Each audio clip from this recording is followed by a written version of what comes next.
And welcome to the Grill Report with Charles W. Kim and Nicole Wells. How's it going, Nicole? Doing all right today. How about you? Oh, pretty good. We're going to discuss today the big news coming out of Washington. The Department of Justice released the James Comey memos. Actually, they didn't release them. The Department of Justice was replying to Congress and turned over these memos, which have some redactions in them for classified purposes. And they were subsequently, almost immediately, leaked to the press and to the public. And we have the memos in front of us, and we have been going through them today. It's fascinating reading, wouldn't you say? It's about as dry as it gets, if I really want to be quite frank. So yeah, it's fascinating, all right. So when you went through the approximately 15 pages, were you shocked? Did you find in there any reasons that we should impeach our president? The only thing I was shocked about was that anybody's making a big deal over this in the first place. I mean, this is the most dull, dry, boring reading, I've encountered in a while. Maybe there's a few, colorful quotes here and there, but not really. So, I don't see any reason why anything should come out of it. Do you? No, I mean, it's a big nothing burger if you haven't read them. Now, I'm sure there are some folks on the left who will take a look at this and they will say, well, here's this and here's that. I will say, it doesn't, when you read them over, and if you give Comey's remembrance of these, his recollection of these conversations with President Trump, if you give them any credence at all, any credibility at all, it comes across that, Donald Trump is not a politician. His words and maybe the way he strings his thoughts together and things may not be the most organized. They may not be the most politically correct. They may not be the most eloquent in his conversations. But even if you go to the substance of what is in the memos, I challenge someone in there to take a look at what he's talking about and say that the man is not intelligent, and the man is incompetent, and the man is mentally ill, and all the other stuff that people are saying. If you read these, they read pretty much like any conversation you might have with a superior or a boss, or it just is it's very real, but not a lot here, Nicole. No, I mean, I absolutely agree. I spent, part of dinner perusing them, and I didn't really feel like I got anything out of it. I mean, usually, you feel a little satisfied if you've finished reading something, and I love to read, when I'm eating breakfast. I can't really eat without reading something, usually the cereal box or any sort of, written article will do. But in this case, this wasn't really a very satisfying read. It was something to read, but it was just nothing. It was very dry. And it was just, shop talk. I mean, in their particular, arena, it was their version of shop talk. And, from my mind, I don't really care. I mean, it's not any sort of bombshell. If anybody's reading them and expecting that, you're going to be sorely disappointed, because there really isn't anything there to comment on. Did it appear from what you were reading that the president was bullying Comey in any way? No, I mean, I think he, in some sections of the memos, he did repeatedly ask, questions, over and over again. But I wouldn't call that bullying. I would just call that, stressing a point and reiterating a question that you're trying to get an answer to. I mean, if that's bullying, I mean, geez, we should lock everybody up. Let's go back to in the very first memo, which is dated January 6th of 2017. And the other thing I would point out, and this was pointed out in other reports when these memos came out, the fascinating thing about the whole thing is that during his tenure, former FBI Director James Comey somehow did not feel the need, when he was talking with President Obama or Attorney General Loretta Lynch or her predecessor Eric Holder or Hillary Clinton or John Kerry, he didn't have a need to make contemporaneous notes. But he does with President Trump. And we're at the time now, January 6th of 2017. This is 2 weeks before President Trump is sworn into office. He's the president-elect at this point. So he's not even the president of the United States. And yet, FBI Director James Comey feels the need after a briefing at Trump Tower, he feels the need to go back to his car and jot down as much as he could remember about the conversations.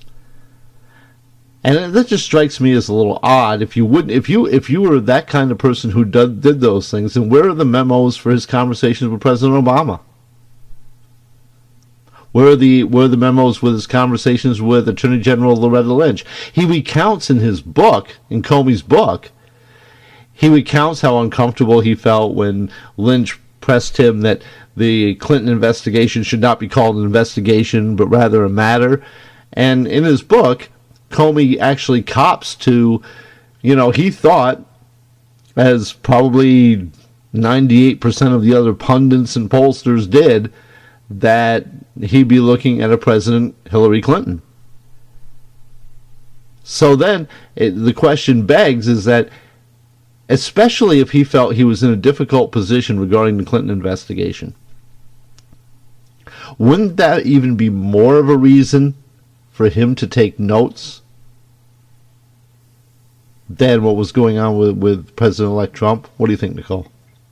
You would think. You would think you would want to have something to back you up and, establish your credibility, so nobody could really call into question, what you came up with in your investigation.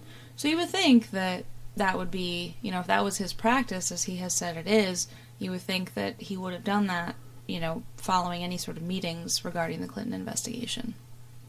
And just to give you an idea now, before Comey sits down alone with President Trump, kind of in the transition, other folks are in the room. Reince Priebus was in the room, Vice President-elect Mike Pence.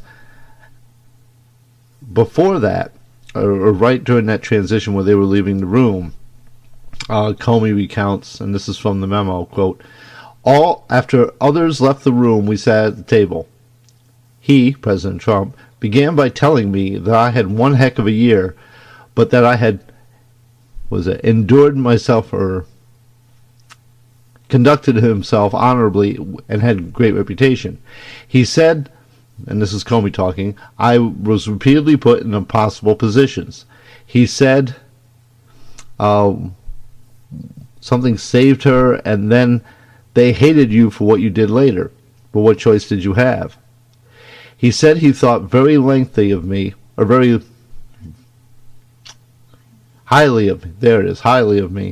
and looked forward to working with me, saying he hoped I planned to stay on. I assured him I intended to stay, and he said good. Now, if you look through this thing, that's not the first time, but at several points during this, President Trump is very pleasant, would be the word, with former Director Comey. So that in and of itself is I think paints a more accurate picture than what sometimes the media has been pointing toward all these different things. What do you think? I think it's interesting that if you read the news accounts of these memos, you have 8 things to take away from the memos, Comey's memos, and it's very interesting because they all try to spin it and put their certain angle on it, their particular take on it. Whereas if you just read the memos yourself and don't actually read any of the news, commentary, on them, you probably will come to a very different conclusion having simply read the memos and not read the stories about the memos. The stories about the memos are more, intrigue than the actual memos themselves.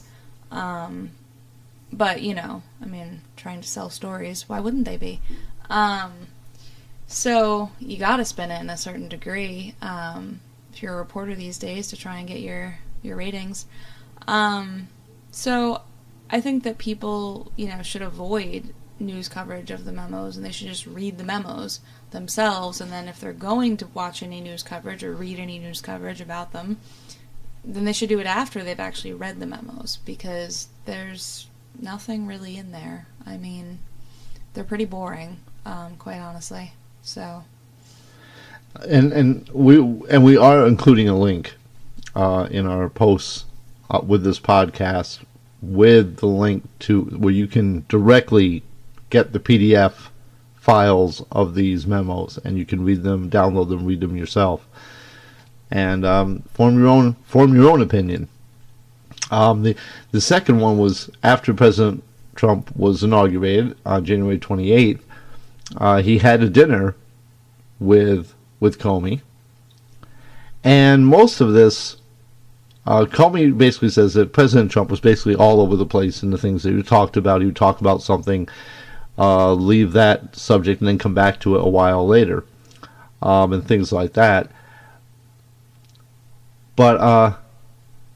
But at various times, he talked about the inauguration, the crowd side, campaign, the use of his free media. He talked about how nice the White House was, compared it to Mar-a-Lago in Florida. He talked about his activities during the day and the week. This is all according to Comey. The viciousness of the campaign. It seems to me, and even Comey said, while Comey, obviously you're having dinner with the President of the United States, and you serve, and even Comey says himself, he's talked to, when he talked to Trump at various points during this, that he recognized that he was there for a 10-year term, that, obviously Trump didn't appoint him, and during that 10-year term, if Trump wants to at any point, he can fire him. He makes that, Comey himself says to the president, yeah, you can fire me. And at this point in time, President Trump said, no, that's not what he wanted to do at that moment. That's not what I wanted to do. But even Comey realizes at this point in time that he's serving at the pleasure of the president, and that the president is totally within his legal right and constitutionally to fire him. Comey says this, not Trump. Comey. And yet, when Comey was fired, there was this, everybody was, oh, how horrible this is, and Trump is attacking the very institutions of law and justice in America. That's just, even Comey himself, Comey here, to directly quote, I responded by saying to the president that he could fire me at any time he wished, but that I wanted to stay and do a job I love and think I am doing well.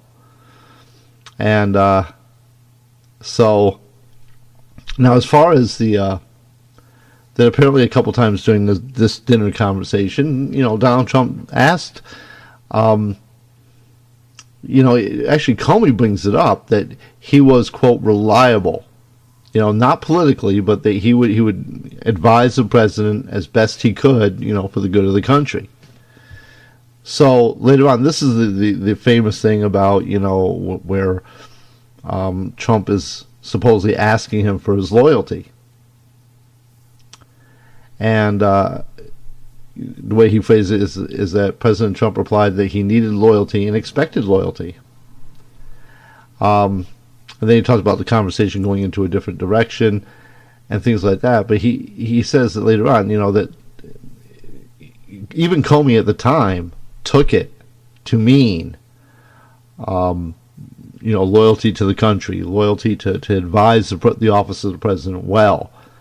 not necessarily politically being loyal to Donald Trump. And I think that's an important distinction.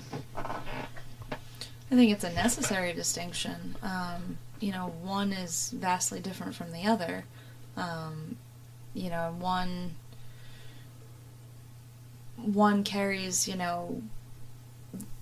hints, subtle hints at impropriety, and the other, is what you expect from people who are working for you, and working for the good of the country. So I think that, that's a necessary distinction to make.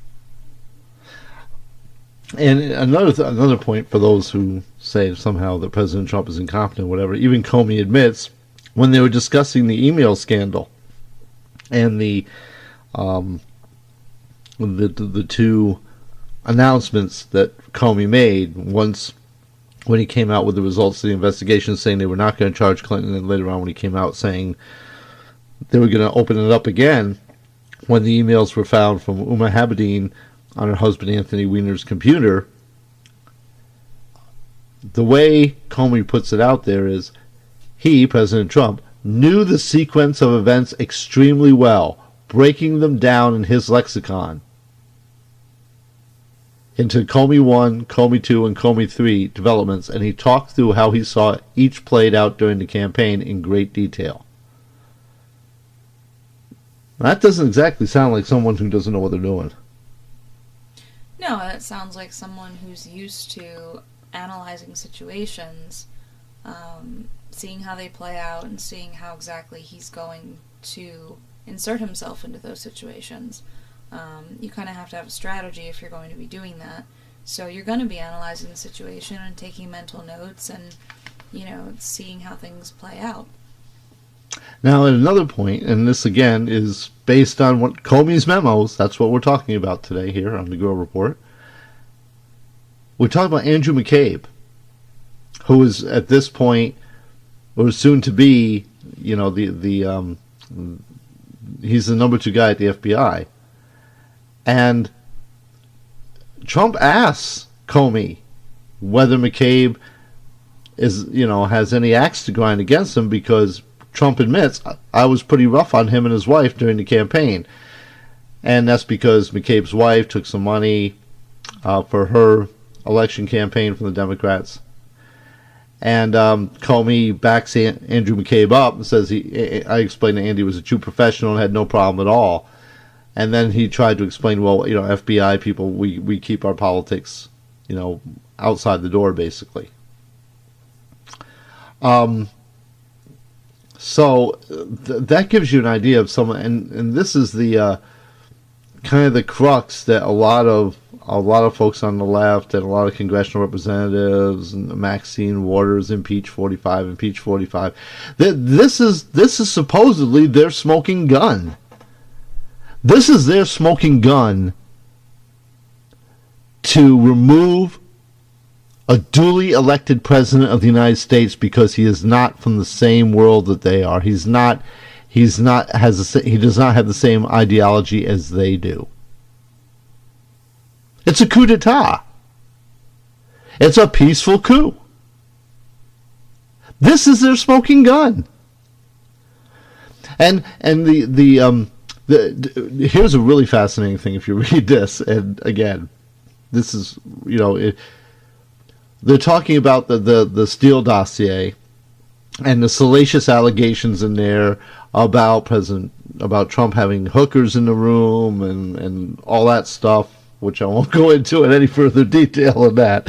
Yeah, we're trying to keep it PG here. A little bit. But at one point, Trump actually asks Comey, can you investigate this? Can the FBI, can you investigate this?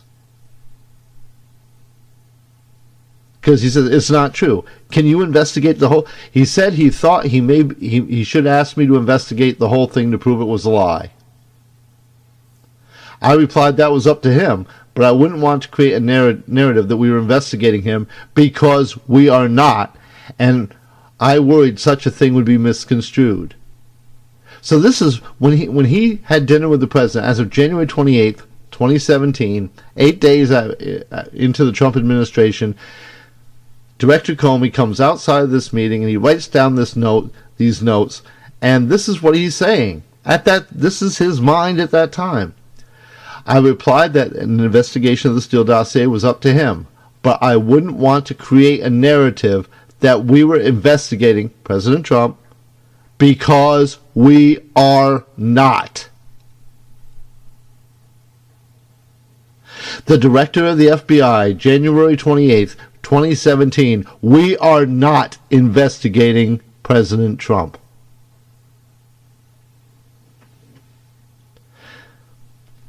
That's kind of a bombshell, I guess.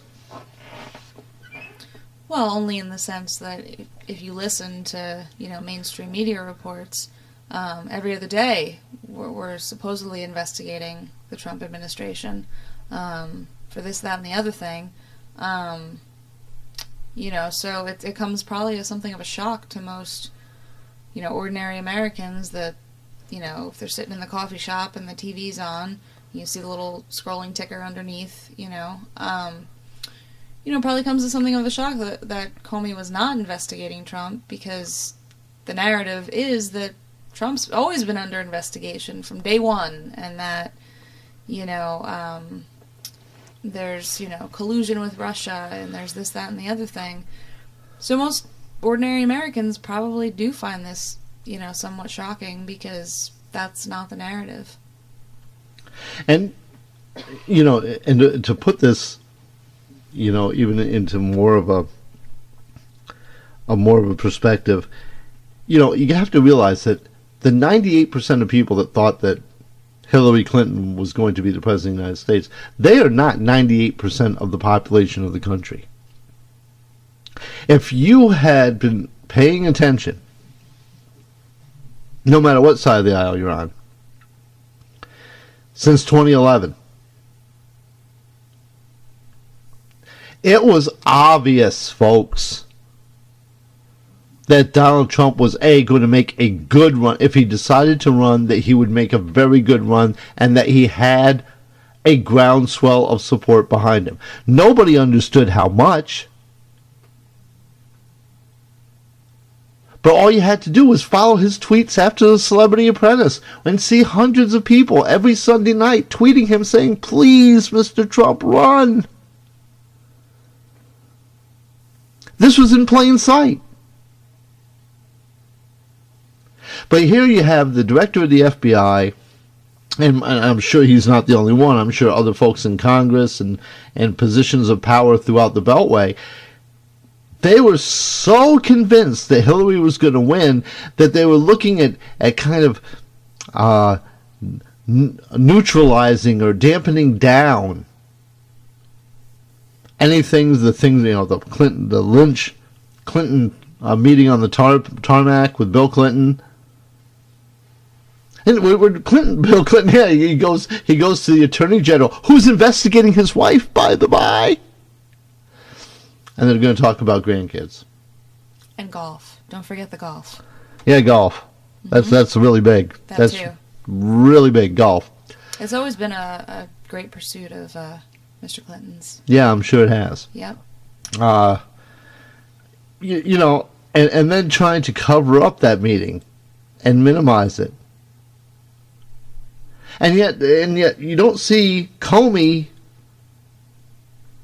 Well, he does admit that when he talked to Lynch about it, he was troubled by that. But where's his memos? Where's his link to the New York Times over that? Do you remember that story? No, I think I missed that one. Yeah, because it never happened. I was going to say, maybe the reporter lost the notes or the transcript. I don't really know. But, yeah, I didn't see that one. Now, it's also, the president asked Comey several times about Andrew McCabe. And as it's turning out, remember this, the whole Steele dossier that we started this off with, that Comey is briefing the president on because it could be something damaging to him or whatever, politically. And because that information is out there, and he wants to make sure that the president knows about it and all this. Okay. But that dossier that was the whole basis for that, was funded mostly by the Clinton campaign and the DNC. It was political op-ed research. And they paid Russians. Or they paid Steele. Steele got the information from Russians. And yet somehow the collusion was on the part of the Trump campaign, and that cost Hillary Clinton her rightful elected office as president. Sad. Oh, it's very sad. You know, I feel the pain in most of America. It's very sad.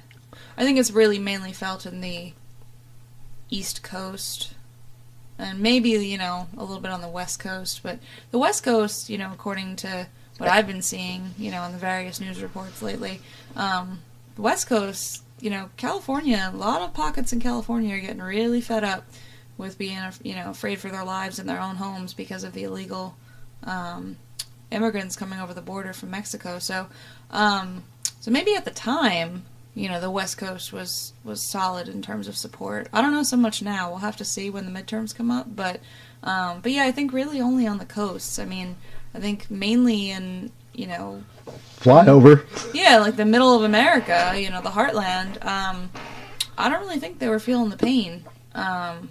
You know, when her glass ceiling didn't shatter.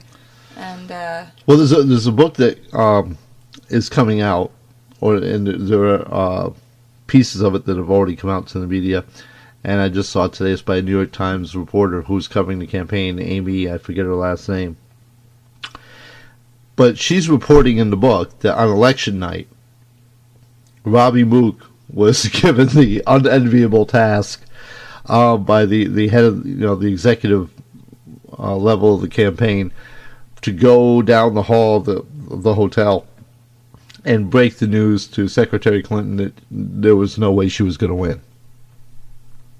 Yeah, he must have drawn a really short straw. Oh, really short straw. I would not have wanted to be in that room. Yeah, apparently there was another Clinton staffer, a female, that was better suited at breaking bad news, and initially they went to her and she's like, "No, I ain't touching this, pal."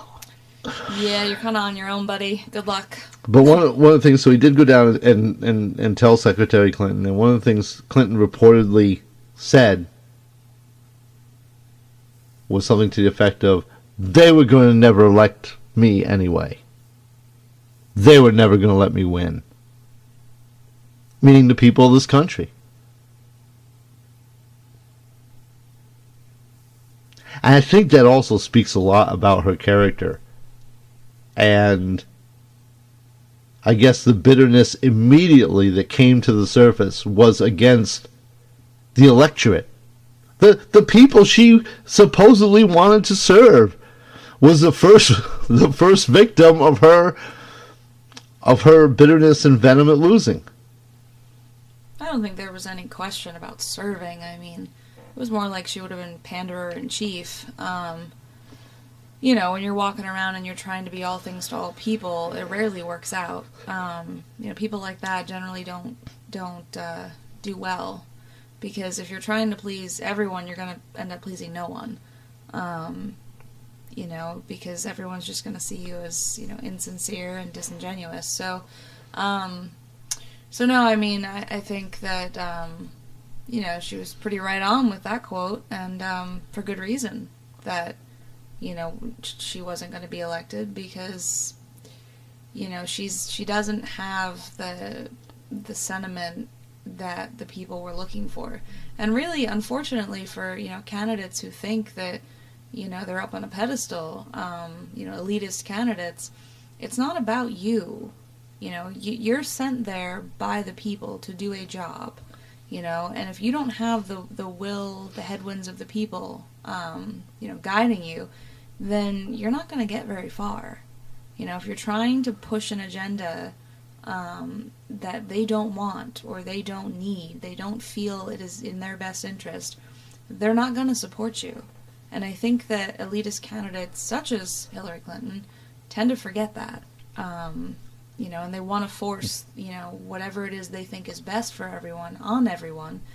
And I think in this election, what you saw was people were fighting back, and they said, no, we're not doing this. Unfortunately for you, I know you want it, but you can't have it because we're not about to let this happen. And, love him or hate him, that's how, we as a country ended up with President Trump.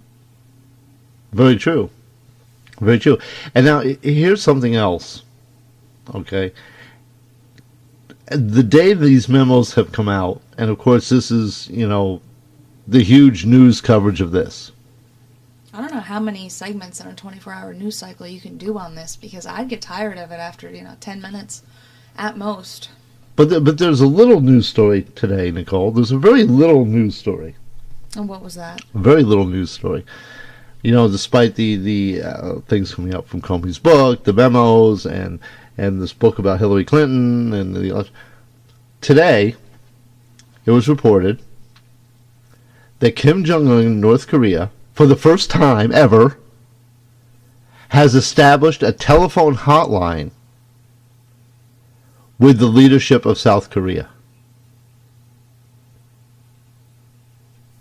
And this is a minor back page story, I know. Peace on the Korean Peninsula after like 70 years. And, oh, by the way, the president of South Korea said that this is happening because of President Donald Trump.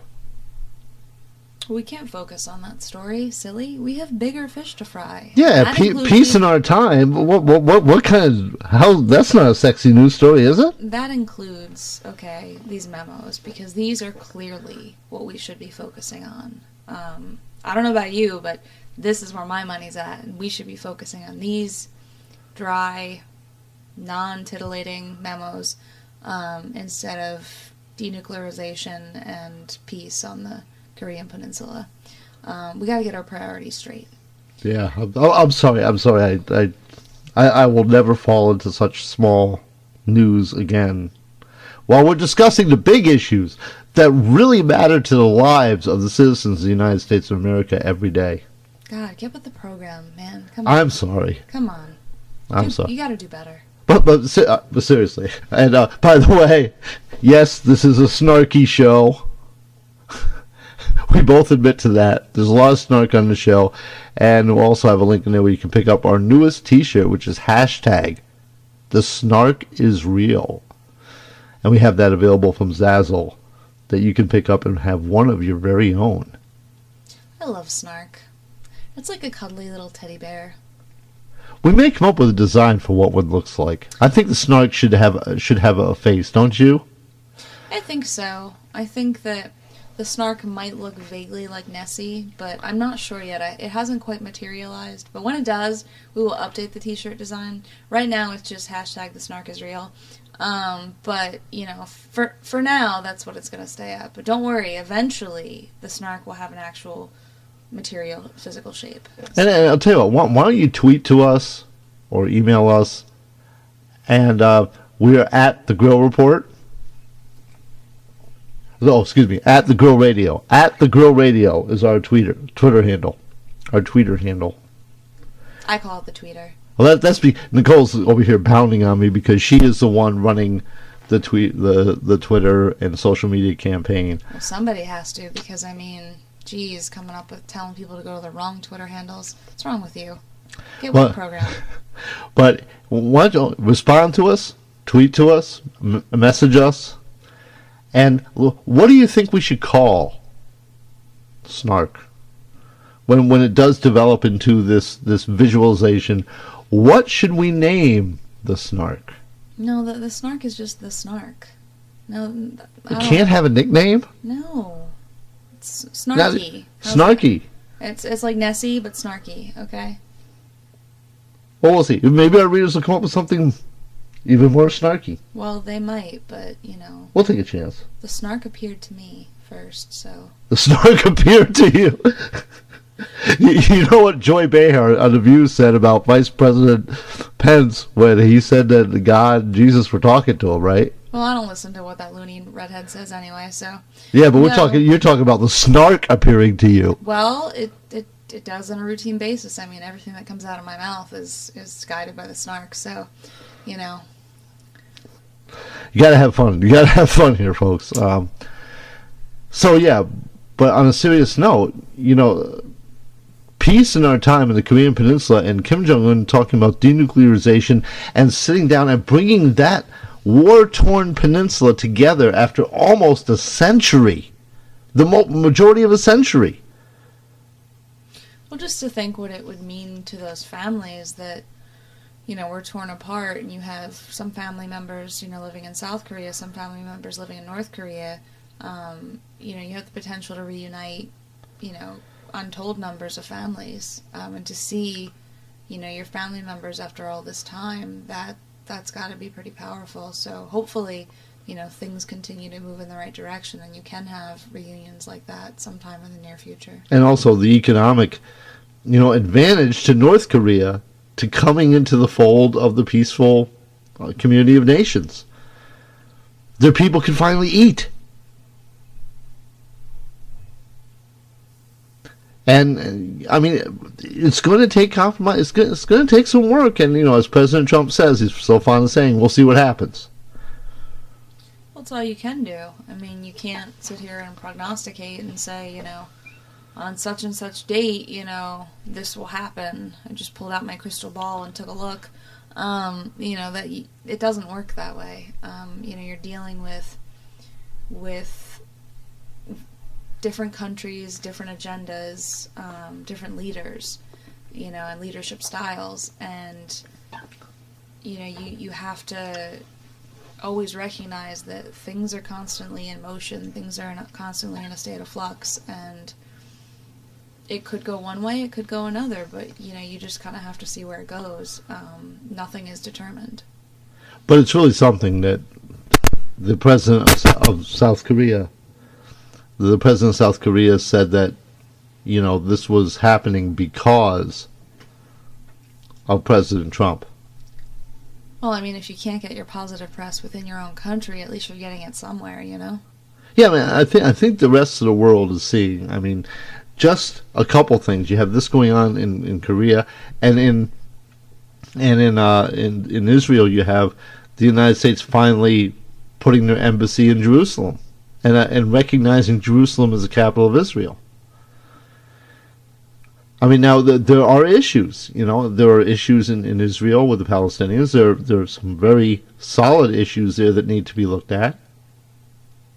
I mean, no one's hands are clean in all of these things. Absolutely not. I don't think anyone could make that case that their hands are washed of anything.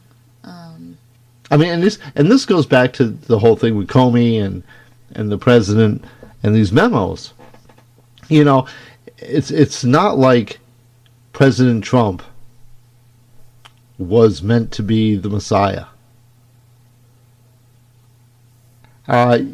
He's a flawed human being, like the rest of us are, and I think that that's also one of the things that endeared him to the electorate so much, is that he wasn't the polished, smooth. You know, he was the kind of person that is normal, and people relate to that. People relate to that.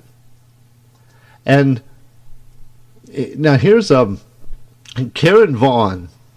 This is something I found today on Facebook, and this is Karen Vaughn, who is the parent of a Navy SEAL. She's a Gold Star mom, and her son, Aaron Carson Vaughn, he was in SEAL Team 6, was killed on August 6, 2011, in action in the Tangi River Valley of Afghanistan, when his chopper carrying 30 Americans was shot down from the sky. Now, this Gold Star mom wrote this, and I want to share it with you, because there's been an awful lot said of President Trump and the Khan family during the Gold Star family who appeared at the Democratic National Convention during the campaign. But this is something I think that is very important that you hear from this Gold Star mother, Karen Vaughn. And here are her words. Sometimes God uses a no-nonsense, salty sailor to get the job done. Appreciating what the man is doing doesn't mean we worship the salty sailor or even desire to be like the salty sailor. It doesn't even mean God admires the salty sailor. Maybe he just knows he's necessary for such a time as this. I believe with all my heart that God placed that salty sailor in the White House and gave this nation one more chance in November 2016. Donald Trump is what he is. He is still the man he was before the election, and without guilt, I very much admire what that salty sailor is accomplishing. He's not like me, and that's okay with me. I don't want to be like him. I will never behave like him. I know we've never had a man like him lead our nation. It's crazy and a little mind-blowing at times, but I can't help admire the ability he has to act with his heart rather than a calculated, politically correct, think tank screen, carefully edited script. I still believe that is why he became our president and why he's been able to handle a landslide of adversity and still pass unprecedented amounts of good legislation for our country and do great works for many other nations, including Israel. I am thrilled with what he's doing for my nation, for the cause of Christ, whether intentional or unintentional, doesn't matter to me, and for the concept of rebuilding America and putting her first. I will not be ashamed of my position because others don't see him through the same lens. Should it matter to me if a fireman drops an F-bomb while he's pulling me from a burning building? Would I really care about what came out of his mouth in those moments? Heck no. I care about what he was doing. He wasn't sent there to save my soul, and I'm not looking for him for spiritual guidance. All I'm thinking in those moments is, thank you, Jesus, for sending the fireman. This man is crass. Okay. He's not careful with what he says. Okay. You feel offended that he's not a typical statesman? Okay. But he is rebuilding the nation my son died for. The nation I feared was on a fast track to becoming a hopeless cause. Forgive me if I'm smiling. Those are pretty powerful words from a Gold Star mother. Those are very powerful words. And I think that for a lot of folks out there that since 2016 have asked you, well, how did this happen? That's why. I think that very eloquently put it in that the folks who support Donald Trump are not, as Hillary said, we're not a basket of deplorables. But we see someone in Donald Trump who is self-sacrificing to do what he's doing. Well, how is he? He's a billionaire, folks. He's a billionaire, and I guarantee you he could have a much better life not being president than being president of the United States. You know, that you're talking to someone who's already reached the top of the ladder in a free country like ours. A billionaire. He can live where he wants to. Eat where he wants to. Do what he wants to. He doesn't have, and he probably, I would almost argue, in his position in New York real estate and in his position even as a reality TV star, he probably wielded more power in some ways than the president does. He didn't need this. And yet, he is willing to serve for 8 years of his life, 4 or 8 years of his life, to try to bring about changes that he thinks this country needs to make it better. And to make it more prosperous for all of us. And he doesn't care who he throws under the bus to do it. Well, it's a good thing those buses come along every, 15 minutes or so. No, during his watch, it would come along every 5 minutes. Well, that's efficiency for you. I mean, you come in from the private sector, you clean up the government, you make it run efficiently like a private sector company, and sure, instead of 15, they'll be coming along every 5. But that is what Donald Trump is. And for all the people, all the hand wringers, the pearl clutchers out there, that's what he is. I think all you have to do really is take a look around and realize the sky has not fallen. We are somehow still here. You're waking up halfway through his term already, almost halfway through his term. Well, I'm sure everyone's noting the clock. Who wished the outcome had gone the other way, but the sky has not fallen. You're waking up in your bed every day. You're still here. And I don't. Never before has the losing side of a presidential election behaved so badly. And had such bad form as this last presidential election. Horrible. Horrible. It's never before been like this, and you have to wonder why it is that that the other side of the electorate that didn't win seems to think that this is okay behavior. Like, who told you somewhere down the line that it was okay to behave this way if you didn't win? And this is the party during the campaign was. Oh, when Donald Trump loses, is he going to accept this like a gentleman? Well, exactly. Really? I mean, who's behaving badly now? So, What wasn't it? Wasn't it Madam Hillary herself who said that if Donald Trump did not accept the result of the election, that would be dangerous to the democracy? I believe it was, or one of her surrogates. I can't remember exactly at this point, but I'm pretty sure it was the woman herself. it was either her or one of her surrogates. But of course, when she lost, regardless, it's just very telling as to how far this country has fallen in terms of civility to your fellow citizens, feeling like a citizen, because God knows they don't teach civics, in schools these days, along with all the other things that have been jettisoned.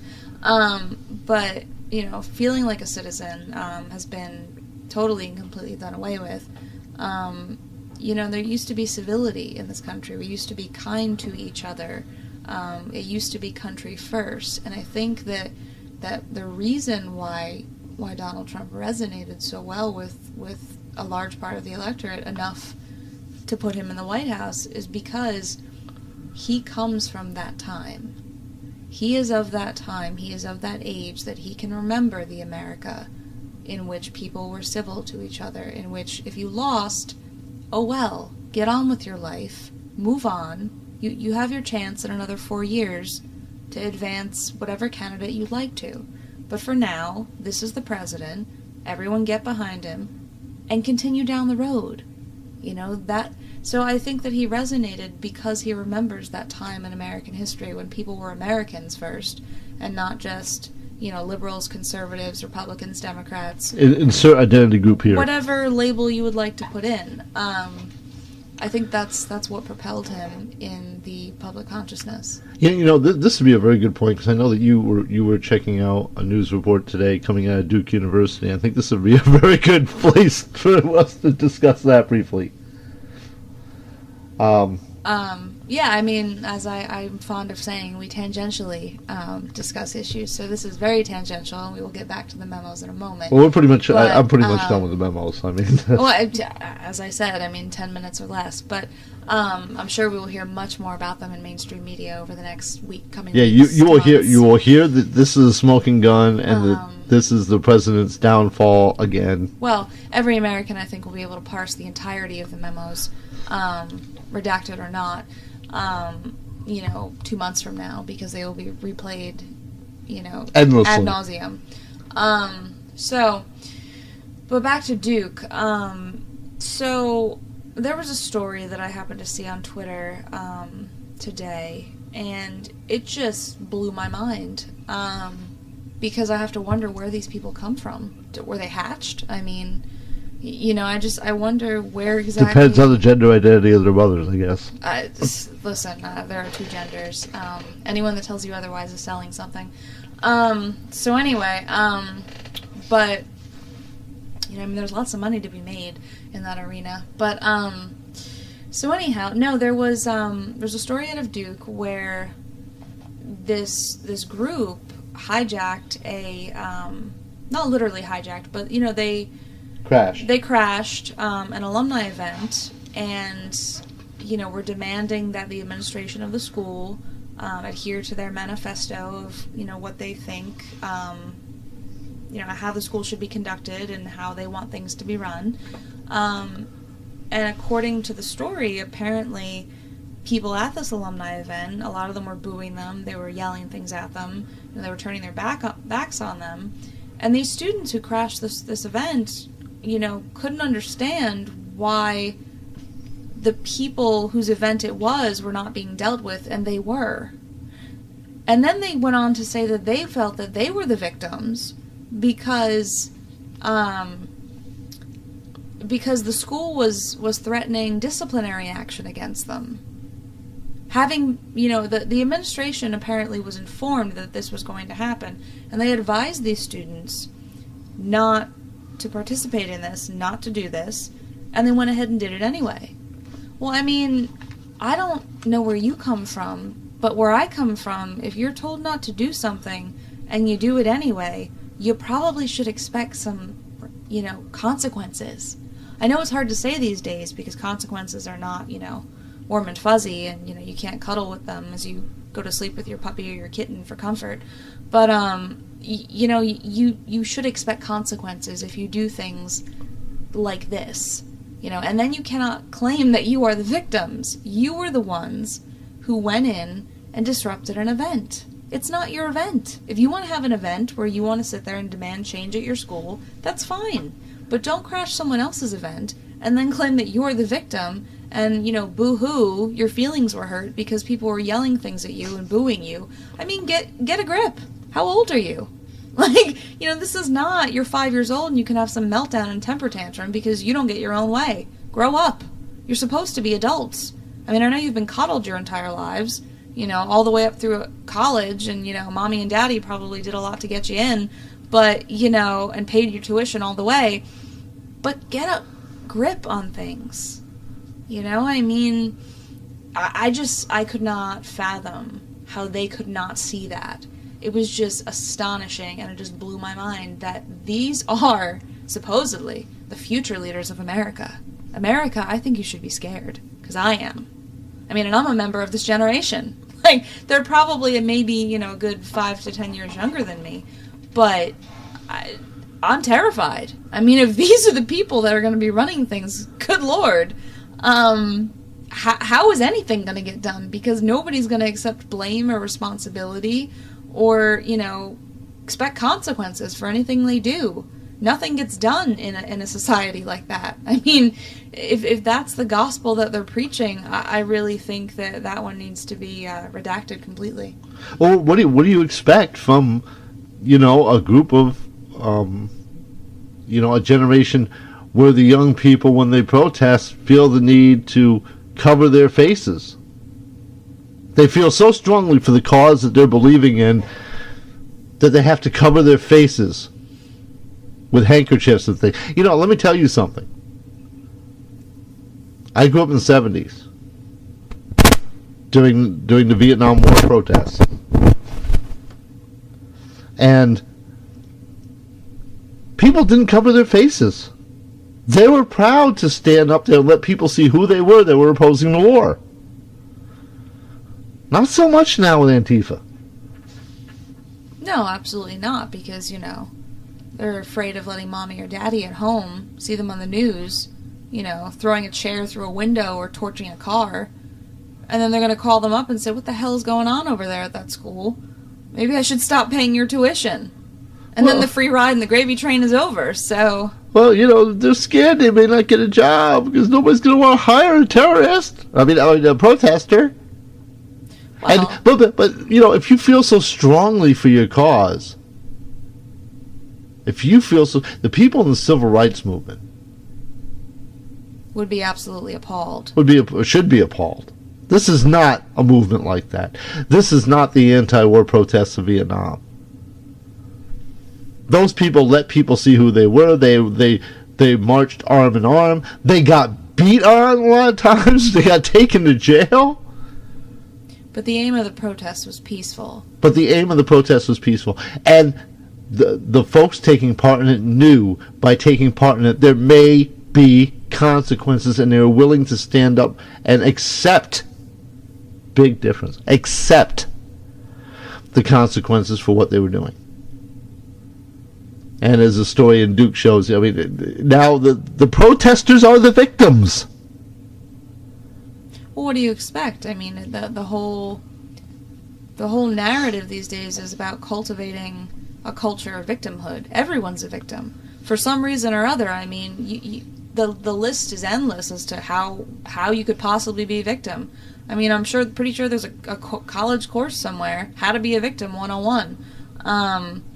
You know, but that's what is being taught these days, you know, throughout society, throughout schools. You know, it's appalling that everyone feels the need to be a victim, and nobody really even knows what true victimhood is. If you're going to sit there and make everyone a victim in society, then that denigrates and dilutes what a true victim actually is. And you're not going to be able to recognize one because you think that everyone is a victim because, you know, somebody stepped on their pinky toe. Well, what we're going to have to do, we're almost out of time. We're running into being victims of the clock. You know, like I said, there's a victim everywhere you look. Yeah, where do I get my reparations for that? Your local Starbucks, where you too can now have a picnic. We'll have to talk about that at some point too. But until next time, this is Charles W. Kim and Nicole Wells. Please make sure that you tweet to us, message us, let us know what you'd like us to discuss, or let us know what your opinions are. Either you agree with us or not. We'd like to hear you both ways. Until next